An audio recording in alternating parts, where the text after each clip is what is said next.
did you see that video going around? I one? saw it on Twitter. It was this one girl, and she was told by the book community that she should get into fantasy books. And so they all recommended Crooked Kingdom and Six of Crows to her. I don't remember which book's first. I think it's Six of Crows. Yes. Shouldn't you know that? Why me? But she started reading Six of Crows, and she got 30 pages in. Oh, I saw and this. She was like hating on it, but it was very much like, look at this book. And she opened it. Look at how much space is left between the side and where the words start. It's like too many words. She opened the book and was like, there's just so many words. And she was like flipping the pages, like so many words. Yeah. So she was saying that she was thinking of DNFing, and she did end up DNFing after finishing part 1, which was 100 pages in. Well, and then she also said, I don't even know what a Grisha is. Yeah. She didn't know if it was a place or a person. Mm-hmm. Me I when thought I started. it was so... Okay, here's my thing. I think it's funny because out of all the books, Six of Crows was so confusing. It was really confusing. But the plot. Mm-hmm. I feel like if starting with fantasy, these Hollow Vows, this is a pretty good one to start with. That is a good one. I recommend that to you. If Thank you're you. out there seeing it. If you're watching I this. actually don't have anything against her. I thought it was pretty funny. I thought it was so funny too. I remember when we filmed Shadow and Bone, and both you and I were like really confused. And then we filmed Six of Crows, and in between then I had read every single book. You really And have. I was just like, okay, let me tell you about the Grisha verse. So, I mean, wait, what does she read normally? Do you know? she just reads spice, Oh, just romance spice. and spice. Oh, okay. Well, So that's why people were judging her. There were a lot of comments that were basically saying, well, if this is you complaining, like, do you even read actual books? Like, is all you read just spice? oh God. Yeah. Ooh. I wonder did she say anything after? No. Well, the second video she had posted, from what I know, is just her saying that she did put it down. She didn't finish it. She couldn't finish it. I don't blame her. You remember how long it took me to get through Six of Crows? Dude, oh my God. I wish I still had the audio notes. Cheli sent me audio notes when you were reading Six of Crows and you were just like, I don't know what the fuck is happening. I had to reread every page and I started taking fucking notes. Yeah. I started taking fucking notes on that shit. I thought that was so funny. But I think the beauty of fantasy is that you don't have to take it that seriously. I don't think so either. And also, Yeah. it's nice to figure things out as you go along. It's kind of like a fucking mystery book. You just have to keep going and you'll just understand the world better. And like hopefully. you said, and as much as I love Lee Bardugo's Grishaverse, like that's not the one I think you Do should we? start with. I did. I like the Grishaverse a lot. But then we read her other books, The Ninth House and Hellbent. Oh, yeah. And both you and I just kind of let her go. After that, we just kind of stopped. Do you remember when she was doing a book tour for The Familiars really close to us? And I was like, should we go? And you were just kind of like, do you want to? No. Is that something? Well, I did ask you if you... Oh, and then we watched the trailer for the book, No, I right? asked you to read the summary of the book. And you Oh, read the yeah. summary of the book. And we were both kind of just like, never mind. You know what? Suddenly that was gone. That fuel we needed. Yeah, I miss the spark that was between me and Lee. It's gone for no now. longer there. It'll come back, I'm I sure. feel like people came too hard on that girl. It's not that. Oh, the girl who did not like Six of Crows. It's not that deep. I don't think it's that serious either, but people I take like that things she was way too vibing. freaking seriously. And you know what? There were too many words on the book. No, it's funny too because we read pretty thick books. Imagine you respond to that and be like, wait, hold on. Have you read this book? Have you read this? And it's the Bible. Akatar. Oh. It's like Akatar is like, this one has too many fucking words. No, for me, to defend that, I don't mind reading long books. But No, if me you neither. give me something with fucking 10 font, my poor old eyes can't fucking handle that anymore. It hurts.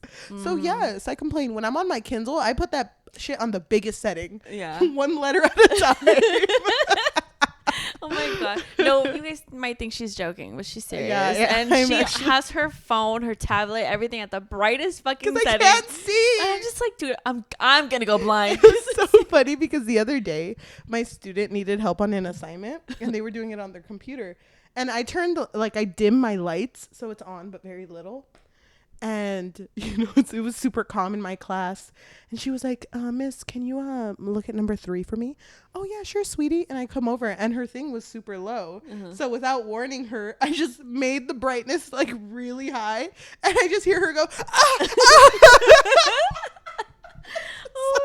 I'm so sorry. I can't see. It's serious. Yes, there were too many words on that page. I'm a defender of that. I don't think it's that serious. I mean, if she's only if she only seeks out smut, romance, contemporary romance, whatever. If she wanted to do fantasy, there are like cozy fantasies she could read, Yeah. or you should start with Kimberly Lemming. That's a good one. That's a cozy fantasy. And then work your way into it. And if for some reason fantasy's not for you, then it's not for you. Yeah. You don't have to get into something just because people say you have to. But I really hope this doesn't stray her away from trying fantasy. And I know I'm joking about a lot of words on a page, but it's also, if you don't like that denseness being so like lore heavy, I guess, in the fantasy realm, it does happen, but there are some books that incorporate it throughout the story, so you don't have to get all the lore at once. Because I remember we really liked Misrule and Malice. Malice was the first one. Malice was the first one, but it did that. There were pages where it was just lore and lore. And I understand why you would hate it. And it can be exhausting, honestly. Yeah.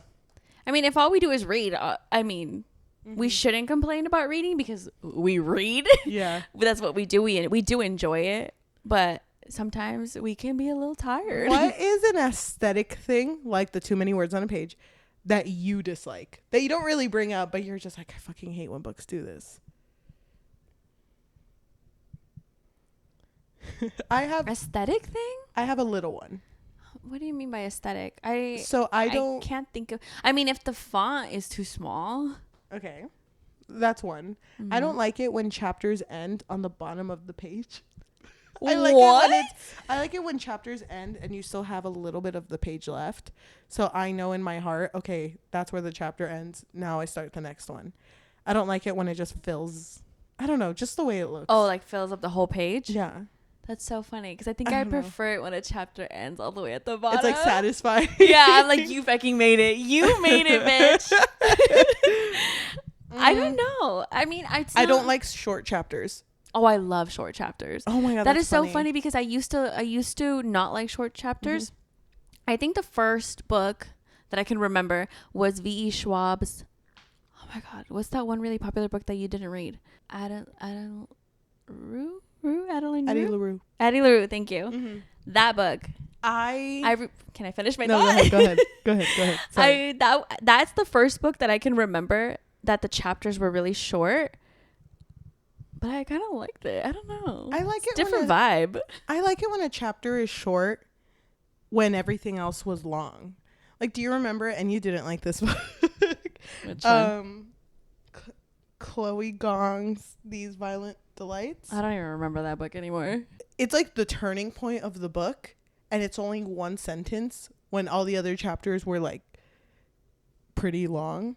So when a short chapter is short because it's impactful, love that shit. You mean when one random chapter has just like a sentence? Yeah, I love that shit. Oh, okay. I love that shit. Yeah, I mean, but if everything's short, I'm just kind of like, It's like poetry. I don't want to go to the table of contents, because what if I'm actually looking for a chapter and it's like, okay, out of all 700 chapters, yours is gonna be on page 3. Like, nah. I mean, of course, that would suck. I never go to the table of contents. Why would I do that? How do you feel about chapters that have titles? I kind of miss it. I don't really think books do that anymore. This book did. But I did like it. Most books don't. I miss that. Bring it back. Our next book also did that too. Oh, you're right. Oh my God. Wait, is it coming back? Wait, I hope so. I think that the girl on Twitter just be like a little kinder to her. I don't think she did anything wrong for having an opinion. Well, I think people should just be kinder in general, but I don't want to be the be kind girl because look what happened to the last one. Where is she? What happened to, you don't know who I'm talking about, do you? No. Ellen DeGeneres? Hello? You're right. Okay. All right, Cheli. Yes. Do you think a book where our main characters, both of our main characters, are writers who are in a little bit of a slump and they decide to spice things up a little bit and kind of genre swap, so they write each other's genre, do you think that could possibly fix your life? I think it can.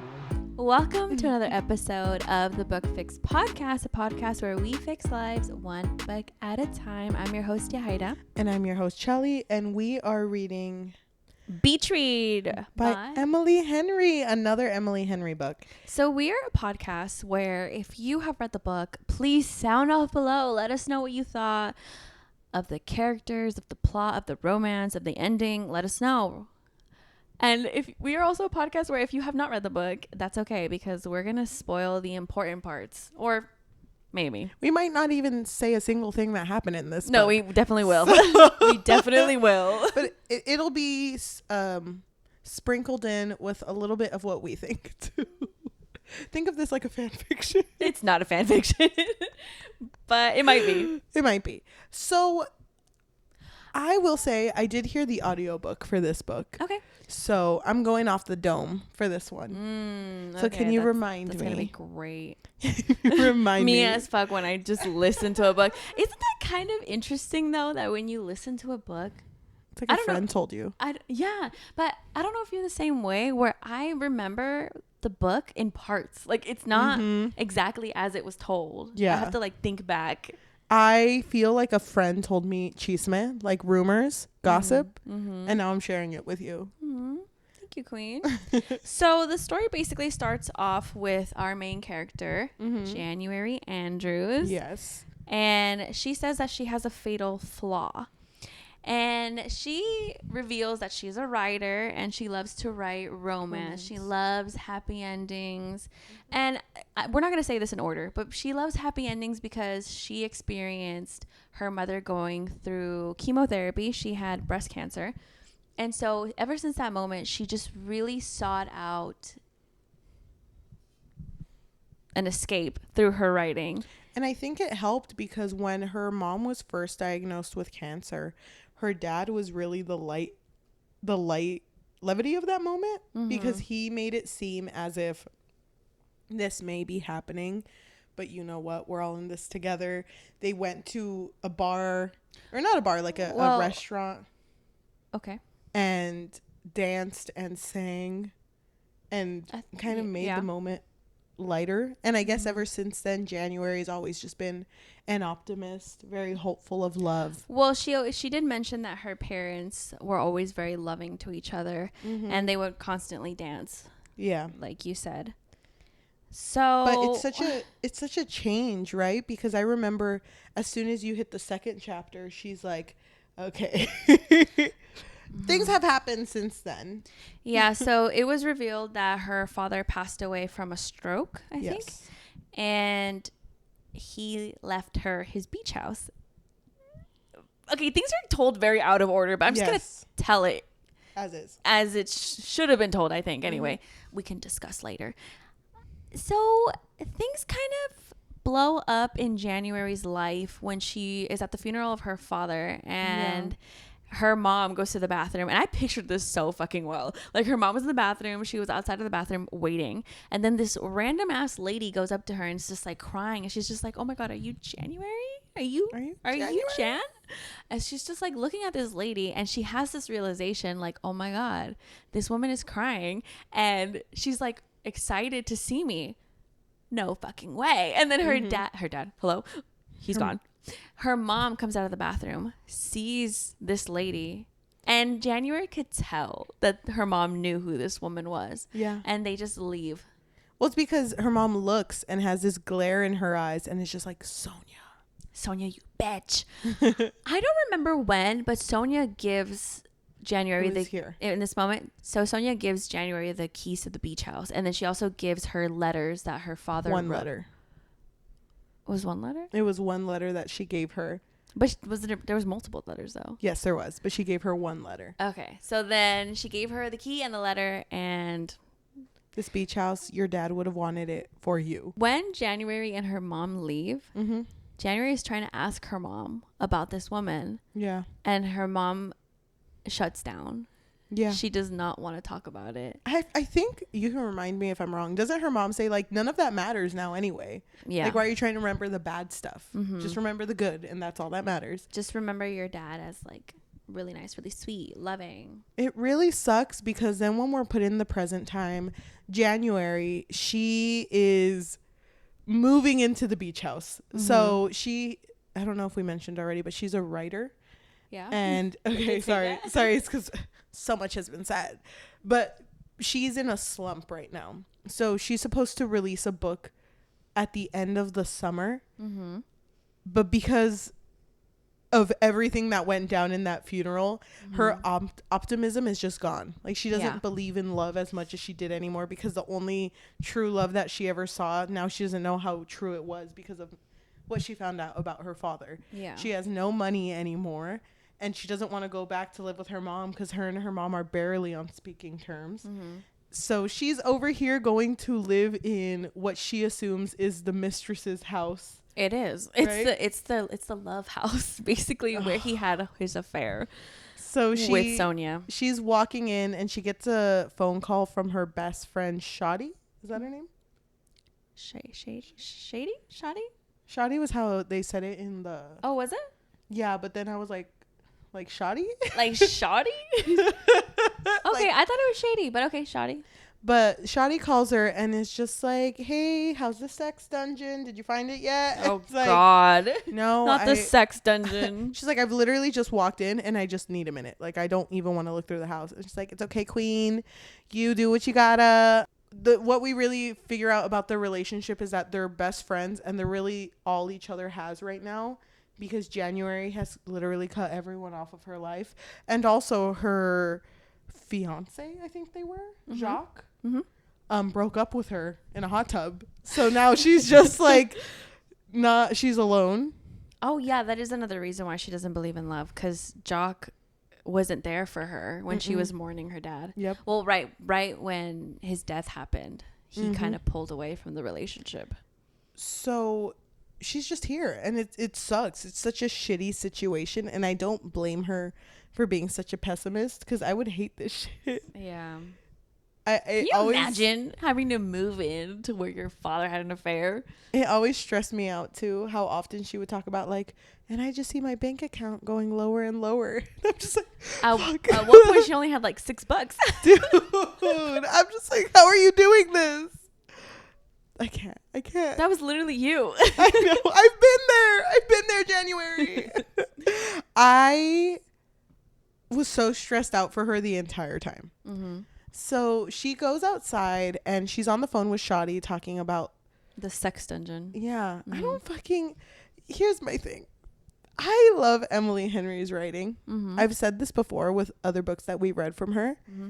But sometimes she writes things that give me so much secondhand embarrassment. Imagine me just on the freeway blasting an audiobook. Why are you blasting this audio? I'm just blasting it because I can't hear it. Old ears too. Old ears? And I don't know how she gets on the topic of foot jobs with Shadi. Because of the sex dungeon. That's just weird. We've talked about foot jobs. No, just last week. We were talking about foot jobs. What are you talking about? You know what's funny though? Because if you ever brought that up to me, I'd be like, go ahead, queen. Explain. I get you though. I don't remember how it was brought up either. Yeah. But this is important because she's like talking to her friend, talking loudly, and then all of a sudden her neighbor, which is not even like super close, but close enough, I guess, to hear the conversation. He was already sitting there. He was reading a book and drinking a beer. But she didn't notice him. No. So she was just trying to play it off. And then he brought up like, wow, foot jobs as currency. Wild. How times have changed. And she's just like, I'm gone. Okay, nice to meet you. And he's like, yeah, whatever. If you need sugar, let me know. But it was in a way where it was like, don't let me know if you I need know. sugar. So it was not the best meeting. Also, she didn't see him very well. Did he not see her either? I think he did. Okay. It's weird. I don't think he did. I think he did. I think the first time they see each other is, I think, a few days later. It's the first weekend that she's staying there, and he's having a full-on rager. Oh, yeah. So he's having a party. Yeah. And she goes over because, again, she's in mourning. And so she's just like, fucking turn this shit off. But it's also like a weekend, and it's 6 p.m. Mm-hmm. You can't take the party out of me. Mm-hmm. Hire that shit. And so he's sitting outside. Yeah. And he's kind of just like, well, it's out of my control now. I'm not the one controlling this music. Dude, you didn't listen to the audiobook, right? No. I love this part so much because in her mind, she's like, I could tell him off so many fucking ways. I could tell him, or I could just spill too about how my dad's a fucking asshole and all this is going on. Mm-hmm. I could tell him to go screw himself and whatever. But the only thing that comes out, and I love the way the person who did the audiobook did this, was just I'm so tired. I'm just like, fuck. January, here's all my money. I would have folded so quick if I was him. I love her. He looks at her and they're both just kind of looking at each other, and then he goes like, I'll go tell him to turn it off. And he walks away. So he did fold then. He's trying to stand up straight, like holding the fucking balcony. I'm gonna go tell him to turn it off. Bam. You know what? Seven. He's like, I don't even like the song anyway, so it's fine. It's fine. Everyone turn off everything. Get the fuck out of here. My neighbor's having a crisis. Like, makes a big deal. Uh-huh. I love that part. That made me cry. I don't understand how that made you cry. Yes, it's so. You were also tired. I know. I was also really tired. No, it's just so sad because she was going through so much shit, but it just shows you that, like, no matter what you're going through, you can't, like, stop your life. Mm-hmm. You know, because then she was also thinking about the fact that her agent, Ayana, kept messaging her. Mm-hmm. She kept emailing her. Mm-hmm. And she had no one to turn to. And then Shadi had, like, a really busy job. Mm-hmm. And she was also going through stuff with this guy that she was talking to. Yeah. It made me sad. Yeah. But they don't really see each other either in this moment. I don't understand how they didn't lock eyes. No, he has night vision. That man. Is that January? I know that face from miles away with my eyes closed. And it's important because they actually already knew each other. Well, it's very confusing, honestly. She doesn't connect it yet. No, right? she doesn't. But I'm just saying, like, they already knew each other from high school, college? I don't remember. It didn't let us connect the dots yet either. So when it was revealed that in college she had a nemesis named Gus, but then there's this neighbor that lives next to her named Everett, I was over here like, if this is a love triangle, don't make me choose God because I can't do this right now. Because I'm going to choose myself. I know.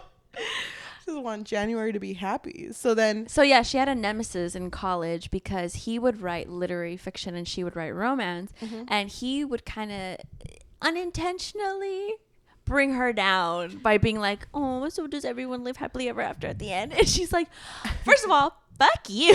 And it's funny because his nickname between her and Shadi was SEG, which was Sexy Evil Gus, because he was also really attractive. But he also never held a relationship. So he was very one night stand or like max be with girls for a month and then let them go. Yeah. When he would go into their creative writing classes, would only critique her work, but no one else's. Just her. How would you feel about that? Oh, I'd be pissed. Because why is he singling her out? That's so rude. It's rude. But sorry you don't like art. Sorry you don't love love. Who broke you? So it's the next day and she's like, fuck, I'm so embarrassed. But you know what? If I leave at the crack of dawn, maybe my neighbor will never see me. So she goes out to this place called Pete's Coffee, and I think it's funny because that's the name of a branch coffee in America. Yeah, it is. But it's spelled differently. Mm-hmm. So it's like, no, it's an off-brand Pete's Coffee. And so she goes to meet Pete, who makes this fucking bad coffee. Which, I mean... She doesn't specialize in coffee. That's not her thing. I think she even says, like, I don't drink coffee. No, she does. And January's like, oh, that's great. I love that. But she said... And it was free, right? Because she didn't have money. Yeah. So the coffee was free. And I thought it was funny, too, how she walks from the coffee shop to the bookstore, and Pete walks over to... She's like, how can I help you? It's like, oh, my God, no one works here. Everywhere you go, you look across the street, the And crossing Pete's guard. there. Pete.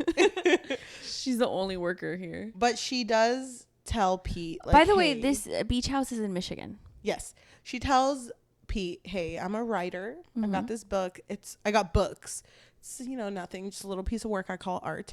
If you wanted me to sign a few. And she was like, well, we don't have any, but it would be so nice if, like, we did get some and you signed them, because then we would have 2 authors in this little town in Michigan. Mm-hmm. And she's like, 2? And she's looking around the bookstore, and there is all of Gus's book, The Revelatories, in a pyramid. Mm-hmm. And her mind, the beautiful mind equations, she's like, hold on, wait a minute. Gus Augustus SEG? I know. It's like it's red strings connecting in her head. Augustus Everett. Mm-hmm. And so then you see him at that time come in, and she just ducks between like a bookshelf. Mm-hmm. And Pete's like, oh, Everett, like, oh my God, you gotta meet January, where are January you? Andrews, where are you? Please come to the front. And January, it's like the smallest bookstore. She's just like, January. It's like she can't even hide behind the bookshelves because they're just like one shelf, so she's like planking on the floor. It's just like, fuck. So she gets up and they introduce themselves, and Everett says like, we have actually met before. And she's like thinking in her head, like, oh shit, he remembers from school, like, but he says not, because we're neighbors. Mm-hmm. So he's a liar. Can we put a pin in this? I think it's really funny that this entire time January's like, he doesn't remember me. Mm-hmm. But our boy Everett, our boy Gus, he's over here like, oh my God, the way she hid behind that bookshelf, bitch. He's over here simping so hard. Mm-hmm. He knows what he's doing. Yeah, he does. I remember you. Well, does he know what he's doing? No, but I fucking love him so much. Mm. I think it's just a man who simps. I think that's really cute. So he didn't simp hard enough for me. Really? I needed more simping. I needed times 10. Okay, I get it. He needed to be so folded. Man looks like a paper clip. No, I get what you mean. I get what you mean. Funny. I just to me it was so confusing. Well, I understood January because they see each other. He says we met because, we're neighbors. I get why she would pretend. Actually, I don't get why she would pretend. I feel like she should have been like, weren't we like dry humping in that club at fucking school? Don't you remember? Like they were almost gonna have sex. No, I have a purity ring. Actually, that was not me. Actually, he holds it out like a girly. One night stands. I've never done that before. Never. I got it. I practice abstinence ever since the Jonas Brothers told me to. So you fucking know they did not practice abstinence. They said that shit and that ring was gone in like a year or 2. Can you imagine all 3, like their agents, like, where's your rings? Oh, I gave it to the girl that I gave my virginity to. I mean, fuck. I mean, I lost it. Yeah, and I lost my virginity. I lost it at church. Where the fuck would I lose it? I don't know. Isn't that so weird? Yeah, it is weird. Fucking purity ring. I actually had, when that was happening, do you remember? I remember that. I know where I was. Okay, tell me about it. Where were you? In my room. What do you mean? And how did you feel? Did you get your purity ring? Well, I thought, wait, why don't I have one? I was a virgin too. Hold up. No, I would have only accepted it if Joe Jonas himself had presented it to you. Mm-hmm. But not anymore after what he did to... that. Oh, yeah. He sucks now. I don't remember that shit, but I do remember purity rings being a really big thing when I was in middle school, randomly, which is really funny. Oh, really? Yeah, which is really funny because it's such a weird trend to happen. But everyone had rings and I didn't, and I was like, someone give me 25 cents so I can pull one out of the maquinitas. The little machine. Yeah. Well, where I went to school, no one had one, so I think that's why. To me, I thought that was weird. Yeah. I was like, okay, wait, foreign whoa, concept, but okay. hold on, where's your purity ring? Don't talk to me without your purity ring. fucking Everett just rings all over every single finger. He's like, no, I accidentally broke my purity then, so I got a second purity ring. But he's not though, I because know, he was like, they're like coming off the finger. he was a hoe. He would sleep around. He would sleep around. No, it doesn't matter. I'm just telling you that he was. I think it's so funny because he's over here. What is that? Community dick? That was him. Oh my God. It's funny because he's over here sleeping around, but afterwards he's like, okay, but what is January doing right now? Yeah, so we later do find out that while they were in college, he would pick on her because that was his way of flirting. How do you feel about that? In college? Yeah, I hate that That's shit. gross. I hate that shit. You were eating it up. I know. Dude, I was so fucking... No, but I also hate that shit because, like, that's so juvenile to do that. He was like, I didn't know how to talk to you. Did I tell you about that time? He's not going to watch this. Did I tell you about that time in college where this guy got my number because we were in... It was like a Mutual history... friend? No, we were in a history class together. Oh, okay. So he had gotten my number because we were all in a table group and we were like, we should exchange numbers just in case, you know, we need each other's numbers. And he was like, oh, yeah. Yeah. And he turned to me. So, like, what's your number?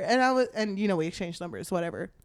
And we would text every now and then. And then his way of showing me that he was interested was getting really drunk and trying to get me to come over, and I was like, I'm chill, you know what, it's Saturday, I hang out with my roommates.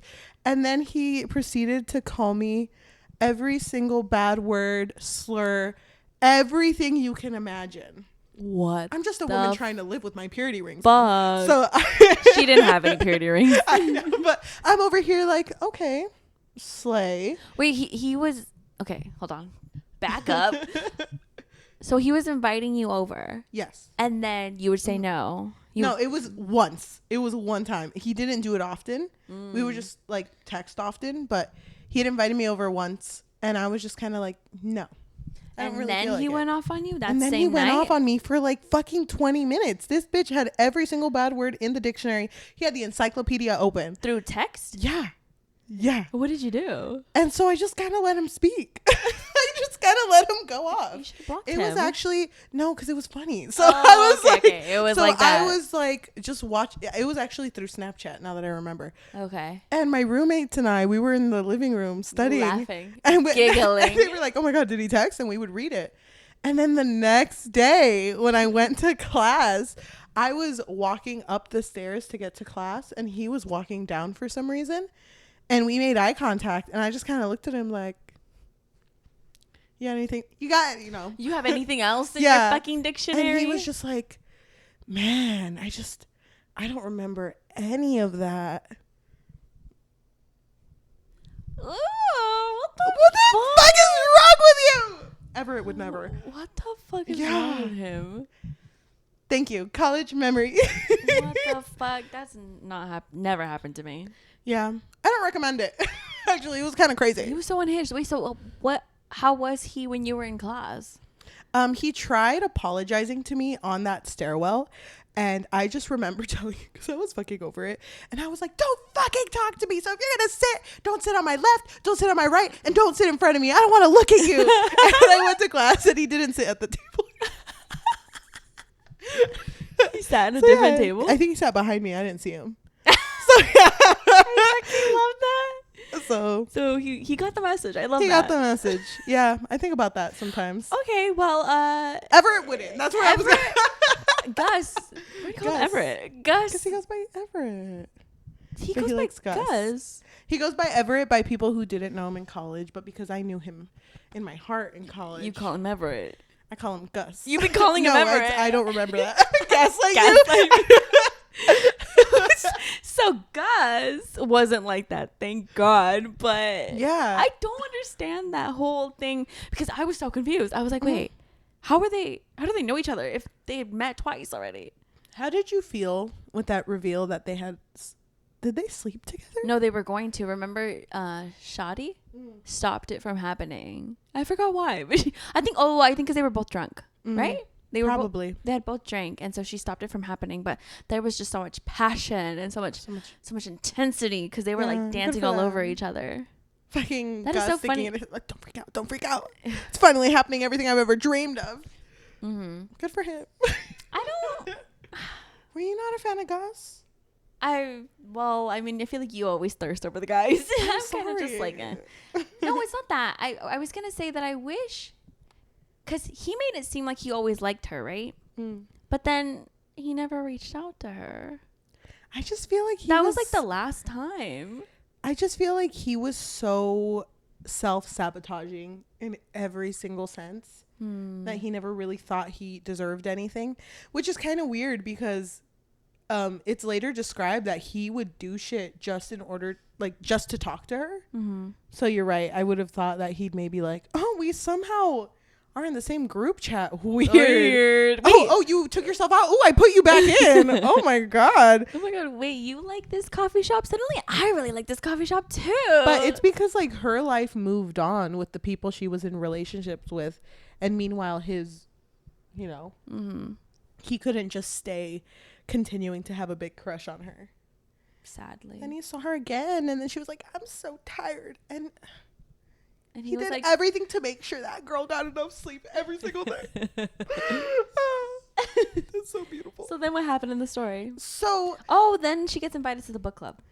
They both get invited to the book club. And because we're back to the bookstore. Damn, we derailed. I know. So Pete is like, you need to go to this book club we have. And you know it's gonna go hard. It's the best fucking book club you've ever seen. I didn't There's realize wine and shit. I didn't realize how depressed January was me neither. She shows up with like alcohol in her purse. That's crazy. That's like, I need to talk to you to see how you're doing. And I find it interesting because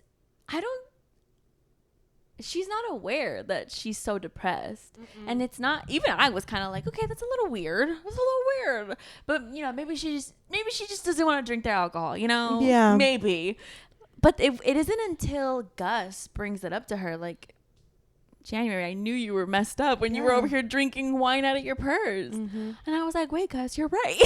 That is a little weird. I really like that moment they have when they're eating donuts too, because they go to the book club and it's a book club that's dedicated to like spy stories. Yeah. That's hilarious. That is and so I love funny. it for them. Sonia's in the book club, which is the mistress. But she leaves as soon as she sees January, because when January walks in, she's having like a panic attack and she walks into the bathroom immediately, and then Sonia just leaves. So she's, you know, aware that she's unwanted. But when her and Gus end up leaving, he takes her because she can't drive at in her state to a donut shop that is equally as bad as everything in that place. And they're eating donuts and they reveal secrets to each other, don't they? Yeah. And I don't remember what they were. Her secret had to do with her dad. No, I don't think she reveals it here. I think it's too soon. I don't remember what they talk about. But I do know that he reveals, like, I've known you longer than what I said. Oh, yeah. And she kind of goes like, what? No way. Me? And it's like, yeah, you think I would forget you? She's like, you don't seem familiar at all, actually. That's crazy. I know. I don't. Oh, you don't know me? Oh, it's fine. No, it's fine. No, he says, like, how could I forget you? You know, we were in classes together and I would make fun of your work. I know, I would tease you. All my purity rings, I lost that year. I wanted to give you one, but your friend stopped it from happening. Darn, you know that. And the way he said it, and that night we shared. And she's like, what? What night? What are you talking about? No, nothing happened. Oh, no, yeah. That was what? Fucking cracks a purity ring in his hand. talks about that, and now they both knew that they knew each other. I think she reveals that they were nemesis or rivals. And so Oh, she reveals that she's read his books. No, he's read her books. all of them, and she hasn't read his. Yeah, but she then, hasn't read his. But then she kind of finds offense to it. So it's like, so what? You're reading mine to see how bad it is because you don't respect women's fiction. She's very guarded. Like, immediately assumes how he feels about her. And he hella calls it out. He's like, I literally just said one word and you're attacking me. Yeah. Like, what the fuck? He's like, this is not the January. But like in the bedroom, let's go, girl. I know. Was that too soon? I don't know. He talks about how she probably can't write what he does. And she brings up, well, you probably can't write what I do. Like, you can't write romance. So she comes up with a bet. You need to write, your next book needs to be a romance, and my next book will be a very research-heavy fiction. A literary fiction book. Yes. And let's see who fucking wins. And I don't even know how they measure that, but... Well, I think it's if it does well, but the loser has to promote the other person's books. So he's like, okay... Slay. Wait, hold on. Money though. January, if I could call you that, please. Does that mean we get to hang out? Oh. Well, because obviously he doesn't know anything about romance, so she decides, I think it's on Sundays, that she'll take him out on dates. Saturdays. Oh, Saturdays. So she'll take him out on dates so that he can be involved in romantic scenes. And then Fridays he will take her out in order to show the research process when writing a literary fiction. And that's our story. The end. Thanks. What are your thoughts so far? Well, I was eating this shit up. I really felt for January. I was immediately like into January's life because I was like, damn, I can't imagine what I would feel if I was in her situation. But the only thing that threw me off was just the whole them pretending like they didn't recognize each other. I don't know. That was the first time that I was like, whoa. Yeah. This is confusing to me.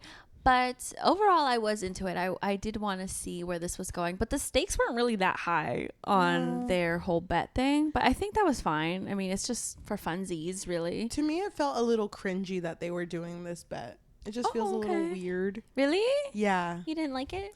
No, because like you said, January was in such a shitty situation, and I really felt for her in that. But for her to be like, yeah, my dad just died and figured out he has a mistress and I'm living in her house, but yeah, I'll go on dates with you. No, yeah, it's fine. I feel like, no, you need to go through. Be able to talk to someone. I feel like she was just avoiding. Oh, she definitely was. Everything. Processing what was happening. And also her mom wasn't talking to her about the situation. And it kind of just sucks because there's also that added layer of her not being able to get a response from her dad because he's gone now. Do you remember that scene where it was the day they were going to go out, Saturday, and he saw her, January, walk to the beach and followed, and she was like sobbing. She had a breakdown, yeah. And when they saw each other, he just hugged her.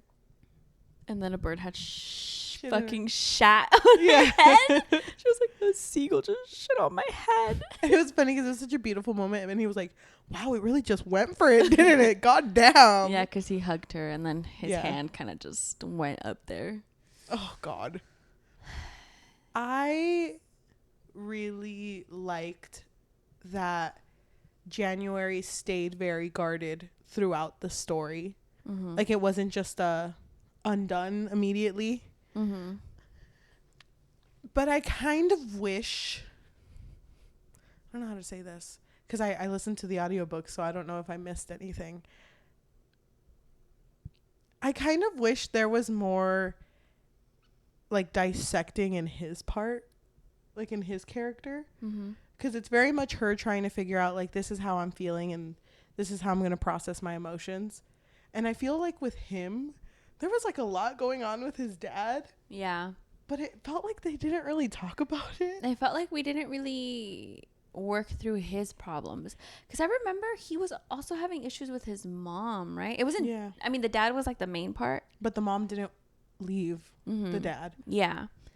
And so, I don't know. Nothing really came out of that. I also wish we had learned more about his marriage before he ended up with well, before talking to January, he had been married for 2 years and then divorced, because the wife called it off.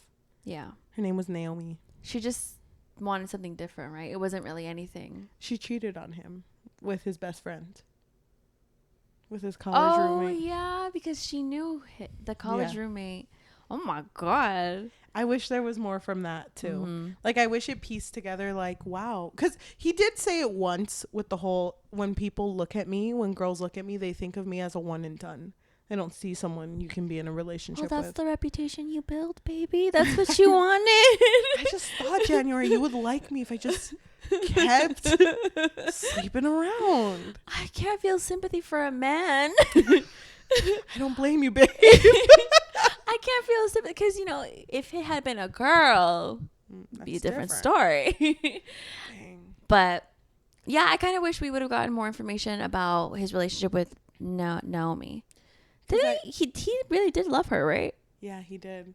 But we never heard about it. Yeah. And that was another thing, because January was kind of, in the story, kind of forced to go through her feelings in front of others. And, or at least like feel it to an intensity because it all built up. But when it came to him, he would just disappear. So I wish there was a moment where she was like, you're here, you're telling me about why your fucking wife came over to this event. Like, I wish there was that, but there never was. I thought that was so funny, though, because he was, like, working it out off of the page. Yeah, he was. He's and also the story that they were writing, we got more of an insight on her book, and I don't remember anything I totally about his book. I wish we could have read it. I wanted to read it. You know what? Even though this is cliched, I thought he was gonna write about like a fucking beach house. Like I thought, like not necessarily like one of those where this is the book that he wrote. I thought it was gonna be just like, you inspired me to write a story of college roommates or something. I don't know. It's funny. He writes about his roommate, but like he's fucking horrible in it. Like, that stupid bitch. Oh damn, Everett, Gus. Sorry about that. I thought that there was gonna be a moment where she would have to like break into his house for like whatever, like an emergency, like he needs something, I need to come in here, and she would just see, you know, his book on his manuscript. It's like, might as well, it's there for grabs. Oh my God. You know, and I wanted her to read just his idea of romance is like the way he thinks about her. That would have been so fucking cute. That's what I Emily, wanted. write that down. That would have been so cute. I wanted that shit. Never got it. All I got was Gus. I'm not complaining. Because Gus is great. More. Yeah, there could have been more. Thank you. But, so basically his research dates, quote unquote, are very heavy. Oh my God. I thought that research was going to play a bigger role on what January was gonna write, but it kind of felt like, oh, I'm gonna save this for my next book. That's what Gus would say. Yeah. And so I was kind of thinking like, damn, I can see the importance of being able to see a glimpse of what his genre does. Yeah. But also like it was a little hard to read because it was about a cult. Yeah. A cult that happened around the area. I want to ask you something. Pin on that. How did you feel about the book that January was writing? If you were her agent and you got that. I don't remember it. Oh, it was a circus, huh?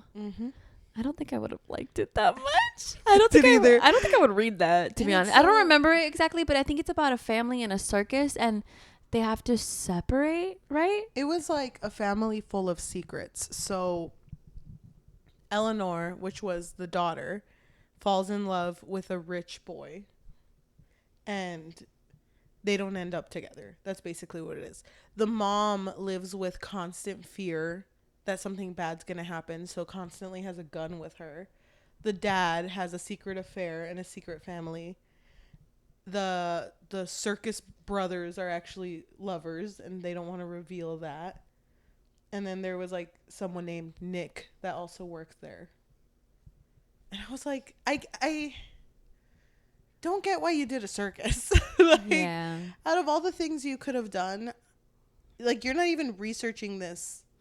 This isn't even relevant to the research. I honestly thought it was going to pertain to what they were doing, but it didn't. So I don't Because know. it didn't have to be a cult, but she could have just done something like, I can't leave this home, Mm-hmm. you know? But yeah, it just didn't feel like a good book. But it felt like it was supposed to be like a masterpiece, huh? Yeah. I Oh did my not get gosh. that vibe at No. all. I didn't either. Sorry, Emily. Sorry, January. Since you know Emily didn't write it, January did. She's the actual author. So how did you feel the first time Emily... Whoa, you're not in the book. The first time January and Gus kiss, which is when they're at the drive-in. I really liked this scene, but I'm trying to remember the beats of it. They are watching it in her Kia Soul. Oh yes, the Kia Soul. And they're getting out because they're super close to each other and they're looking at each other's lips, and she feels like it's about to happen and she's like, nope. So she gets out of the car, but while they're outside, he pushes her towards the car and basically like dry humps her, I think. Hell yeah. He's like, remember what happened in college? Let's pick it up where we left off. He's fucking shaking. Finally. He's like, how many years have passed? They had gone like what, 6 years, 5 years without seeing each other. That's crazy. That man's purity ring was part Stayed of his on. skin. Yeah. No, babe. I did have sex. You don't. No, it's pure. It means I purely love you. It means you're the one. Oh my gosh. Well. The shackles break and it like becomes dust. Fucking finally, bitch. Oh, I wouldn't call you that. But they're doing this, and then all of a sudden, a security guard like points a light at them and is like, "Are you a little too old to be doing this at a family-friendly event?" Uh-huh. And then Gus is like, "No, you don't get it. We're scouting it out for our kids. But my wife just be too hot." Yeah, he did mention kids. I thought that was so fucking funny. But the was it an officer? Whoever. like a lady with it a was a flashlight. lady, right? So the lady with the flashlight was like super like offended and clutching her pearls and shit. She was, I can't believe you're doing this in a family establishment. I was like, I'm Yep. sorry. I kind of want to have another child. Sue me. But when they leave, they don't talk about it again. No, they don't. And she's over here overthinking it. And it's just like, fuck. Why did I do that? We had such a good friendship. The only friend I have in this entire fucking town, not counting Pete from the bookstore, Pete from the coffee shop, Pete from the book club. That was a really big thing for her because she doesn't have any friends. No. So she really wanted to maintain the friendship. Yeah. But we knew. Come on, girl. Not after dry humping on your Kia Soul. And I don't remember the beats after. I just know that they're supposed to go to a... Well, between that time, they kiss a lot, but they don't mention it. Mm-hmm. Like, they just kind of kiss and hold hands a lot. Mm-hmm. As you do with a friend. They're just friends, though. I know. It's just, I mean, I get it. I think it's so funny, though, because I could just imagine him like, yes. See, a little sticking out, like, got to kiss her today. Now I get to hold her hand. And it isn't until they're about to go to a party, I think, right? It's like an event for him. Or an event he's a part of. Mm-hmm. I forgot in what way, though. It was Pete's event, right? Yes. Yeah. Yes, it was Pizza Event. But he was somehow a part of it. I don't remember. But then we see the wife. Because they're still married. Was she there? No, I'm thinking of something else. Hold on. Pin. No, I don't think she saw her. Because before that even happens, there is this family event that's going to happen near a pool. And her and Gus have sex for the first time. And when they have sex, Oh, yes. I do remember he's that. whispering sweet nothings into He's her like, ear. I've been holding this condom for 6 years, babe. I know. Like, I drew a purity ring on it. I don't know if that's going to affect it. Well, we'll just see. We'll see how it goes. And he is whispering, like, I have liked you for so... I've been wanting to do this for so long. And she was like, oh, yeah, the drive-in was crazy. And it's like, no, longer than that. Think further back. Keep going, babe. And so they have really good sex. And afterwards, he's like kissing her very intimately, just like kissing her stomach, kissing her shoulder. Gets a call and he immediately shuts her out. Like goes into his room, closes the door. Oh, you know your way out, right? And can you pick up your dirty ass clothes? It's just really mean. And actually, like I have Lysol. If you could just spray the whole room. My and next wash my girl is sheets. coming in.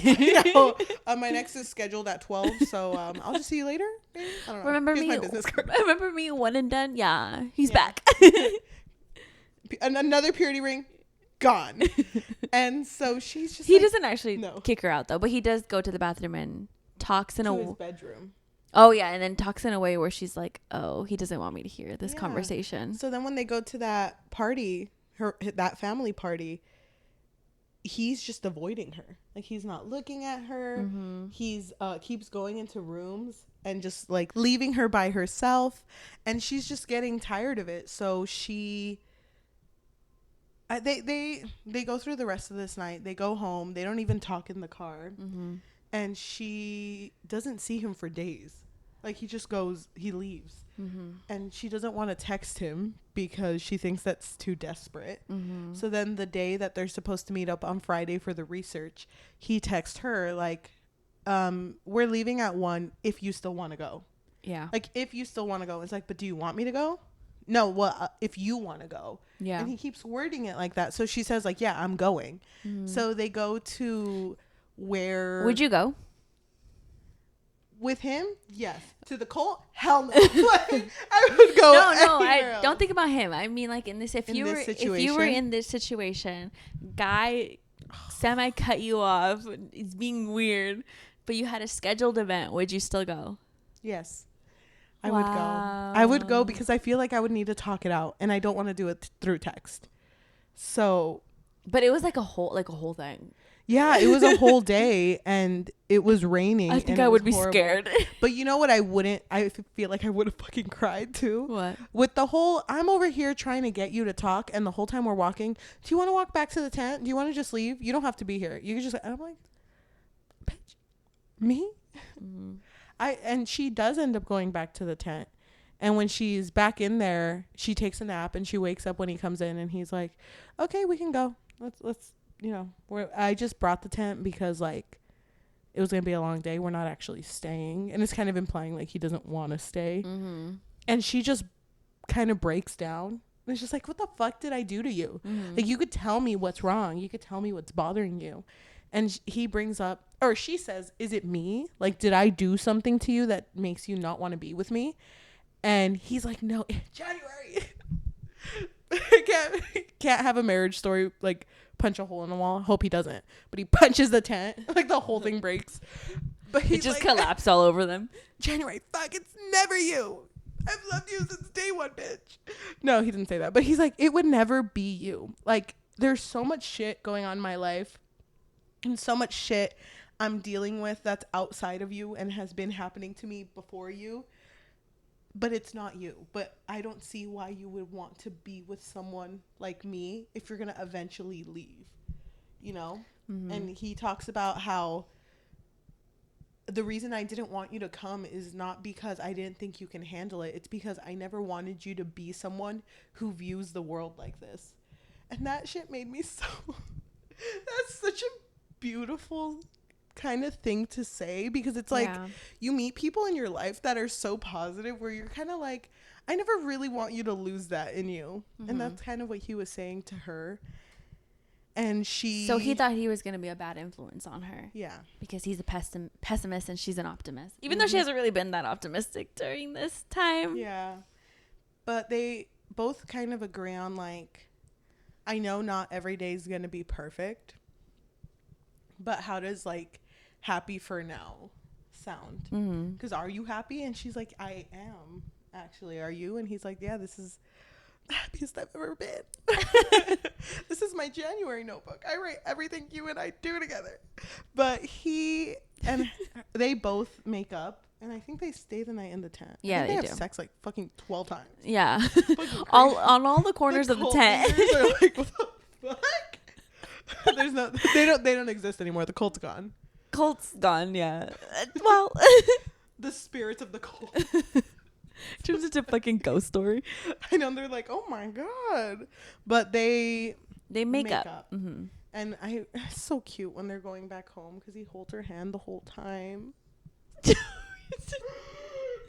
That is so fucking And now that they're together, he's like, babe, can you write this in my January notebook? that we held hands and are still ongoing with the holding hands. Yeah. Yeah, babe. We didn't mention, but she now knows that he has an ex-wife.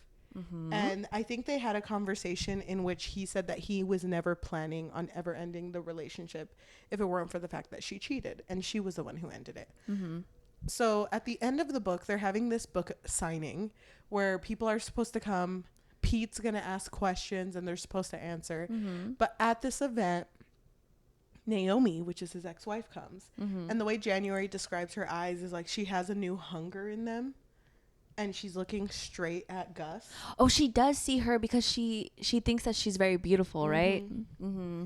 And at the very end of the event, she looks at Gus. No. She doesn't even look at Gus. Gus looks at her and is like, I need to go talk to her. And she doesn't answer. Yeah. So Gus walks away.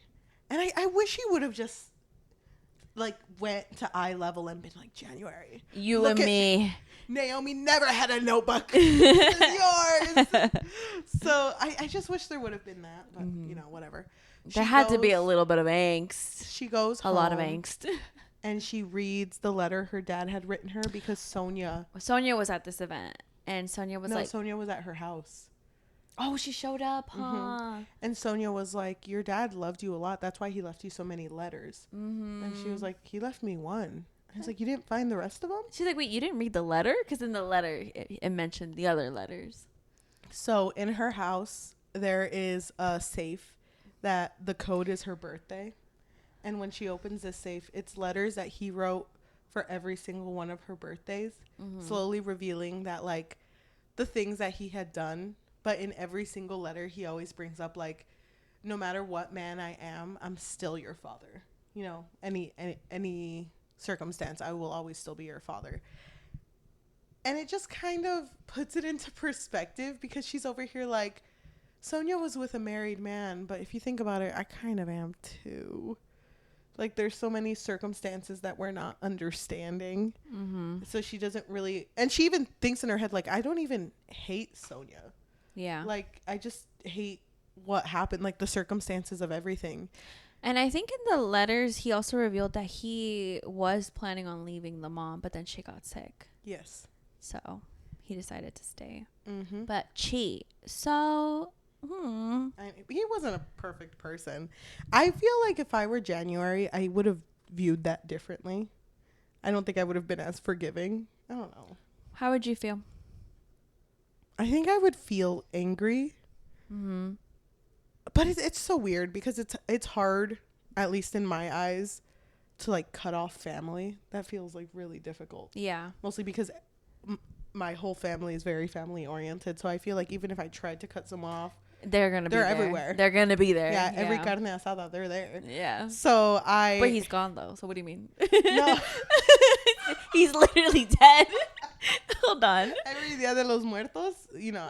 You can't escape that. Yeah, that fucking he's gonna be altar for him. I was like, no, but his fucking picture's gonna be on the top.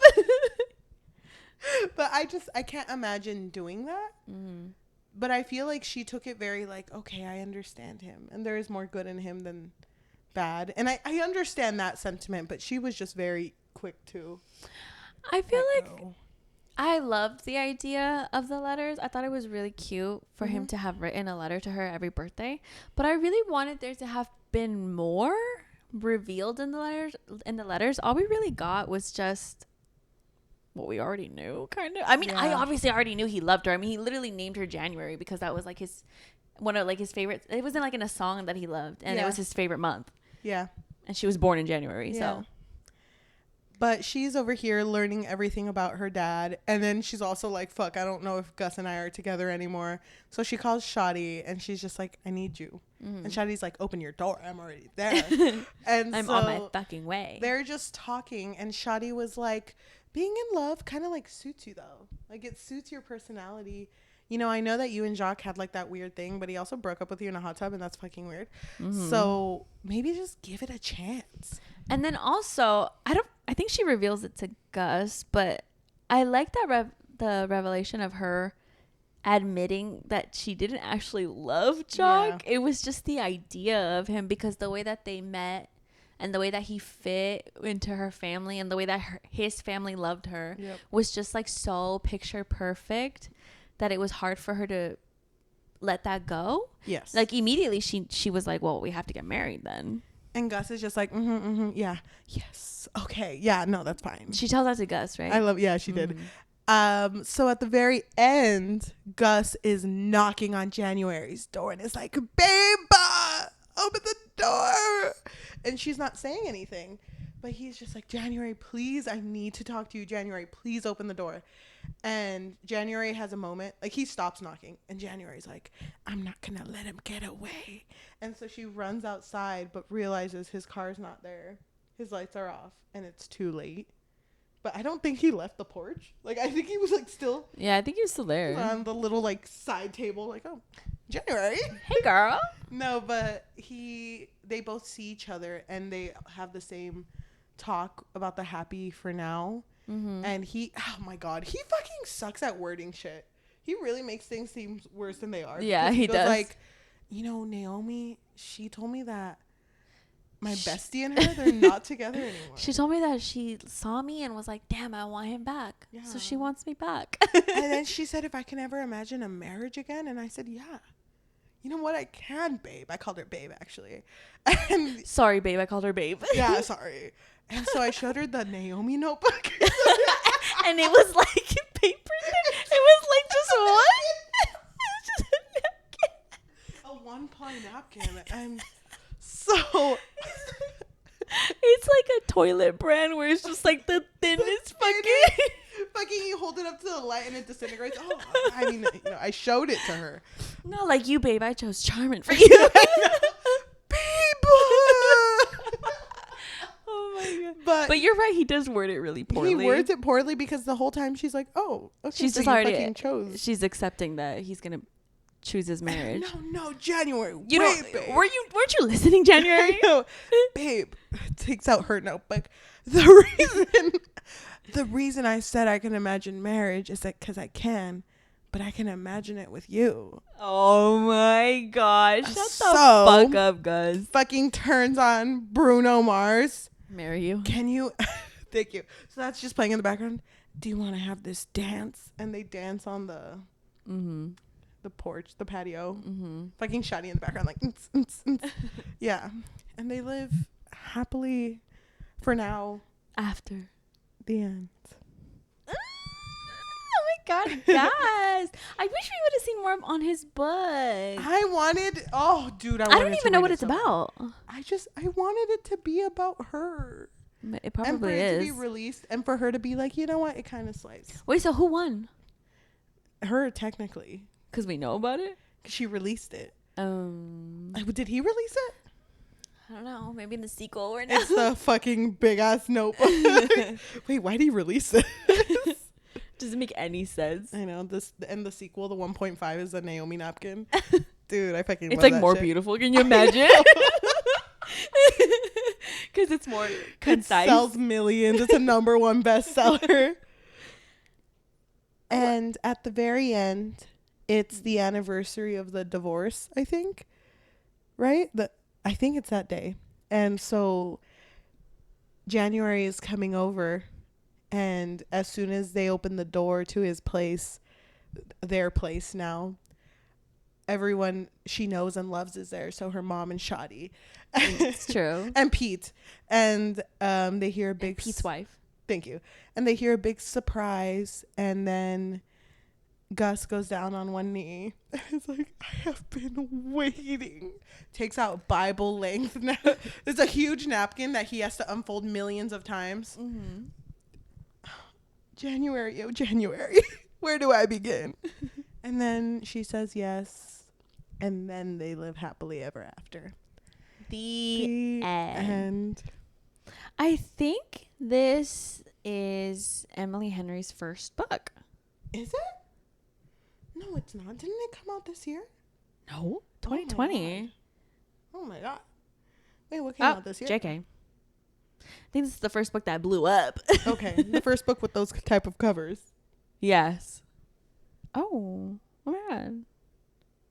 Oh, she's been at this for a minute, I but not could've that. Not sworn as Beach Read was this year. Really? beach read. I've heard of beach read since we started the podcast. And you didn't tell me? Well, We could have read this ages ago. I could have known about Gus ages ago. I'm so sorry, Queen. Here's the thing. Hmm. Can you let me know? Maybe I just missed it. When did the beach come in? Weren't they at the beach? So that's why we called it Beach Read? Yeah, they're at the beach. They live rent. Well, it's technically a lake house. I think they only read at the beach once. Well, they're at a lake house, but I think don't they normally call it because they don't have a beach? So don't they just call it the beach? Yeah. Because I remember when I was in Arizona, they were like called it the beach. I was like, this is not a beach. That's a water fountain. That's a tiny little lake. If I've ever seen one. No, I'm just kidding. It was actually pretty big. Yeah. I think they just call it a beach, but I didn't really like the title. I didn't. I also didn't like the cover of the book. Me neither, because Yeah. it doesn't really show pertain to. Mm-hmm. They were not wearing. It should have shown the tent. You know, the tent house. The tent house. Thank you. That's really nice. No, I don't know. I think the cover and the title gave it a different vibe than what it actually was. Can you let me know what Emily Henry books have you read? We've read the same ones except one. Which ones have we read? We read this one. People we meet on vacation. And I read Book Lovers. So those are the one book that I read that you didn't read. And Book Lovers was the one that you read and I didn't read. Yeah. Funny story. Is that it? No, there's one more. No, I think that's it. Hold on. What was the first? Oh, didn't she write a short story? The meet cute one? No, Okay. that was Abby. That was Abby Oh, okay. Jimenez. No, you're right. Abby Jimenez and Christina Lauren. Oh, Funny Story. But we didn't read. No, Funny Story was the one we read. Mm-hmm. So it was really only Funny Story in this one. Mm-hmm. Okay. So we've technically read 3 books each of hers. I'm going to say something. Okay. And I mean it with all the love in my heart, Emily Henry, because I think she's funny. I don't think she's watching this, but if she is, hey, she girl. is. I know she is. I thought The Spice was okay. I think she writes all of her men the same. Whoa. Oh my God. my third eye is open. Doesn't it Whoa. seem grumpy, but still funny like a sunshine? Broody, but not really that deep. Oh my God. This was my least favorite male. Me though. too. Me too. You but were then, literally thirsting over him the entire time. But you should see me with the guy from Book Lovers. I'm feral for that man. You have not brought him up once. Because you haven't read it. I don't want to say anything. But I just feel like all of her men are the same. Oh. That's kind of sad. But yeah, I see that. Isn't that crazy? Mm-hmm. Yeah, because I see the similarities between this one and the one in Funny Story.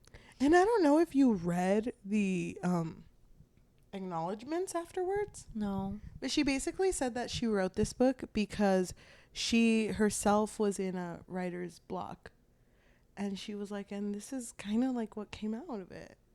And I'm just kind of like, Emily, I don't know if I like that. Really? This is really what came out. Circus people. Mm. And also, like, for someone in a writer's block that took their time with this story, you really didn't take time fleshing out all the characters. Just one. You really went off on January and gave her a hard time. Yeah, I did really like January. Yeah. I wanted to know more about Naomi. Why? I just wanted to know what happened. And it didn't even have to be me seeing him come to terms like, okay, this and that. I wish he would have just explained it more to her. Do you think that this book would have been better in dual perspective? I don't know if I would have wanted that. Too But much, Gus. I think You I would have would've loved him liked less. it if every time, because didn't it feel like every time he opened up to her, it was in like a fit?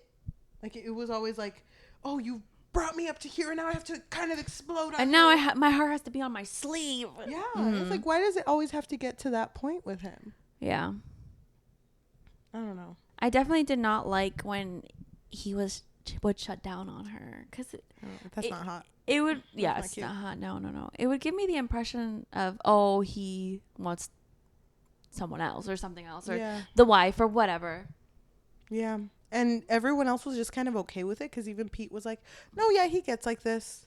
Yeah. Really? You didn't do anything to help that man? He needs therapy. Yeah. Like, You guys just kind of accept his tantrums. and you throw a party, which you know he doesn't like, on the day of his divorce. That's weird. Oh, yeah. So they always throw a party. So that day in the beginning, when he had a rager and she went over to tell him to turn it down, that was the anniversary of the divorce, but they didn't actually get divorced, or the breakup, whatever. Yeah. So, yeah, that is kind of interesting, huh? Yeah. So as much as I loved Gus, I just feel like You've seen him before. And I've seen this type of story. And I don't know if you remember, but for funny story, I gave it a 5 out of 5. But I feel like if I gave this a 5 out of 5, I'm just giving 5 to fucking everything. Yeah. So, like, I don't know. Well, I definitely didn't eat this shit up like I did funny story, but Same. I think overall, I did like the dialogue. And I really liked Gus and January's like tension between them. I wish I could have seen more of Gus's breakdown of his emotional like side. Yeah. But we didn't really get to see that as much as I would have liked. I wish we could have known more about his wife, but you know, whatever. I think I would give this a 3.5 out of 5 because I still really liked it. yeah, I feel kind of torn because I did really enjoy, like I said, January's character. I feel like she really fleshed out January a lot. She did. And I think Emily Henry's, one of her strongest suits is that she always writes stories where it's not just a romance. Like, she's really fleshing out The world. the I guess the background of her characters. Obviously in this one it was mostly focused just on January, but for Gus, I mean, there was like a little bit here and there that we could see of him, but I wish there were more of him, of why he is the way that he is. Yeah. And also, why didn't he just like not wait for her, but look for her, search for her if he really cared about her? I mean, I guess I understand because she was with Jock. Yeah. But I mean, I wish there was something. yeah, I like at least try to reach out, and her being like, dude, I'm almost married. Yeah. Move on, you know? It could have been cute if he actually like wrote reviews for her books. Oh, that would have been so cute. It's like every month. After a month sitting with this, after 2 months sitting with this, it's like another review. You know, after my 12th reread, I would say it doesn't really hit. It doesn't really hit, but it still hits. 5 out of 5. I think I would probably give it around the same of a rating, or I don't know, because it feels weird. I wouldn't give it a 5 or a 3. I feel like a 3 is way too low. Yeah. So I'm kind of like in between, like that, maybe even a 4. I think I would give it a 4. Okay. Because I did really enjoy the book, but I just wanted a little bit more, just a little bit. That being said, if you are listening to us in audio form, whether that be Amazon, whoa, you can't listen to us on Amazon, Spotify, Apple Podcasts, Amazon Music, yeah, you can, or anywhere you get podcasts on. It's funny because you know how you say things so often, you don't really know what you're saying. It just comes out of you. Me. If you're listening to us in audio form, thank you so much. If you can please leave us a rating of 5 stars, it literally takes 2 seconds. You can do that right now. And if you want to give us a recommendation, you can also recommend us our next read. We are taking spooky reads now. Yeah. Spooky recommendations. It's spooky season. We've So. actually, I don't know if we brought this up. This is the last soft, warm book we're going to read for a while, and it makes me sad. Unless we do a bonus. Please give us bonuses. But thank you so much. If you want to support us and you have a little bit of money, what can they do? So we do have a Patreon. And our Patreon just really serves as a way for our listeners to let us know that you really enjoy our content. You can find us on patreon.com/bookfix. But if you don't want the commitment of monthly, you can find us on Ko-fi, which is ko-fi.com/thebookfix, or buymeacoffee.com/thebookfix. If you are watching us on YouTube, thank you so much. If you can like, comment, subscribe, and hit that notification bell because we post every Tuesday and Thursday. If you want to support us on social media, we do have an Instagram, Threads, and a Goodreads at the Book Fix Pod, THEBOOKFIXPOD, and a TikTok at the Book Fix, THEBOOKFIX. Thank you. Why don't we read some reviews about this book? All right, we're gonna read a positive and a negative review. Which one do you want? I'll do negative. Negative? Okay. Not Colleen Hoover. Oh, you have to. No, you have to. Should I go first? I'll read mine. Oh, actually, yeah. Go ahead. Okay, so I'm gonna read Colleen Hoover's review of this book. 5 out of 5. I read this book and then read it backwards, and then read it bottom to top, and then read all the even words, and then read all of the odd words, and then read it underwater. What the fuck? Okay, Colleen. Of all the ways I read it, I recommend only reading it from beginning to end. It makes more sense that way and isn't as soggy. 5 stars. Emily Henry wrote this good. Can I say something? Yeah. We usually don't say anything. We usually don't comment on What a way. No, we don't comment on the reviews we read. What a way to say absolutely nothing about the book. Love that for you, Coho. Did you read it? Okay. The next She read one. it underwater. Oh, sorry. Negative review comes from May, who gave it a 1 out of 5. If this book was a spice, it'd be flour. Aww, that is so sweet. Thank you so much for listening. Bye. Bye. I think that one was sweet. Like flour, like harina. I know. Like, but I want to picture a flower. I want to picture a flower. Okay, what I said, I don't remember if I said it. Everything's in my mind. This was our last non-spooky, non-thriller, non-mystery. I get scared so easily. You know what's... no. I feel like I don't get scared as easily, but my subconscious does. I'm not going to say it now, but I'm going to say it when we start on our next episode. Me too. Shit was happening to me. Okay, not like super scary, but just a little scary. Okay, I'm ready. I think my subconscious is just there.